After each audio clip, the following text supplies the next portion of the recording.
আমরা দৈনন্দিন লাইফে আমাদের ফোনে বেশ কিছু অ্যাপ্লিকেশন ব্যবহার করে থাকি, আর এই সকল অ্যাপ্লিকেশন থেকে প্রাপ্ত নোটিফিকেশনগুলো আমাদের লাইফে বেশ গুরুত্বপূর্ণ হয়ে থাকে।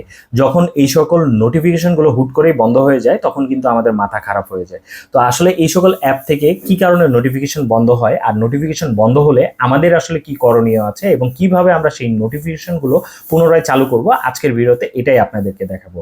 তো এটার জন্য ফার্স্ট অফ অল আপনাকে যেটা করতে হবে, আপনার যেই অ্যাপ্লিকেশন আছে সেই অ্যাপ্লিকেশনে চাপ দিয়ে ধরে রাখতে হবে। বাকি অপশনগুলো আমি স্ক্রিনে আপনাদেরকে দেখিয়ে দিচ্ছি।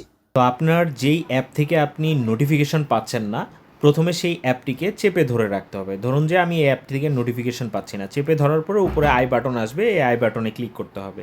ক্লিক করার পরে এখান থেকে দুইটা অপশন চেক করবেন আপনি। ফার্স্টে দেখবেন এই যে নোটিফিকেশন অপশনটা আছে এটা অ্যালাউ করা কিনা। আমার কিন্তু অ্যালাউ করা আছে। আপনার যদি অ্যালাউ না করা থাকে তাহলে আপনি এটাকে চাপ দিয়ে অ্যালাউ করে দিবেন। দেন সেকেন্ড যে অপশনটা আছে সেটা হচ্ছে আপনাকে ব্যাটারি ফাংশনে যেতে হবে। নিচে স্ক্রল করে একই জায়গায় নিচে স্ক্রল করে ব্যাটারি ফাংশনে যাবেন, দেন এটাতে ক্লিক করবেন। ক্লিক করার পরে এখানে দেখবেন যে অপটিমাইজড বা রেস্ট্রিক্টেড, এই দুইটার যে কোনো একটা আপনার ফোনে করা আছে।